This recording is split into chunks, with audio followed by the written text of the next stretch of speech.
अवगत कराना है कि दिनांक 18 तारीख को लगभग 2 बजे थाना लोहिया नगर में 112 के माध्यम से सूचना प्राप्त होती है कि एमसीसी अस्पताल में काम करने वाली नर्सिंग स्टाफ के द्वारा जहर खाकर सुसाइड कर लिया गया है। इस सूचना पर तत्काल स्थानीय पुलिस, फील्ड यूनिट और मेरे द्वारा घटनास्थल का निरीक्षण किया जाता है। घटनास्थल से एक सुसाइड नोट प्राप्त होता है।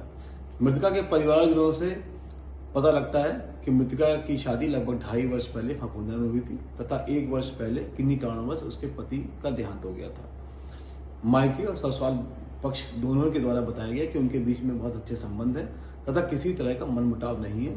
साथ ही सुसाइड नोट में जो राइटिंग है वह उन्हें उनकी बेटी की नहीं लग रही है। इस तथ्य पे जब पुलिस आगे जांच करती है तो अस्पताल के सीसीटीवी फुटेज देखने के बाद पता लगता है कि घटना के समय उसके साथ सुरेश और फरहान, जो कि इसी अस्पताल में काम करते हैं, वह भी अंदर जा रहे हैं। कुछ देर बाद सुरेश ग्लव्स पहन के कमरे से बाहर आता है। पुलिस के द्वारा दोनों को जब हिरासत में लेके कड़ाई से पूछताछ की जाती है तथा उनके फोन कॉल्स चेक किए जाते हैं तो दोनों के द्वारा घटना कायद करना स्वीकार किया जाता है। सुरेश के द्वारा बताया गया कि वह शादीशुदा है, उसके 5 साल का एक बेटा है।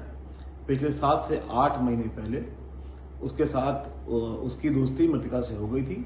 मृतका के द्वारा उसके साथ शादी करने की इच्छा जाहिर की गई थी, जिसके लिए वो तैयार नहीं था। आज मौका पाते ही जब पीड़िता के द्वारा बताया गया कि उसे कमजोरी फील हो रही है तो ड्रिप चढ़ाने के बहाने सुरेश व फरहान दोनों ही उसके साथ कमरे में जाते हैं तथा ड्रिप के साथ एक कोई रासायनिक पदार्थ मिलाकर उसे इंजेक्ट कर देते हैं, जिससे उसकी मृत्यु हो जाती है तथा पुलिस को गुमराह करने के लिए पास ही पड़े नोटपैड से सुसाइड नोट लिखकर वो पास में डाल देते हैं। पुलिस के द्वारा मौके से सुसाइड नोट का नोटपैड, सिरिंज, केमिकल रासायनिक पदार्थ का रैपर, कैनुला व उसका मोबाइल फोन कब्जे में ले लिया गया है। फील्ड यूनिट के द्वारा सभी को कब्जे में लेकर फॉरेंसिक जांच के लिए भेजा जा रहा है। पुलिस के द्वारा दोनों को ही गिरफ्तार करके न्यायिक परीक्षा में भेजा जा रहा है। मामले में अन्य विधिक कार्रवाई प्रचलित है।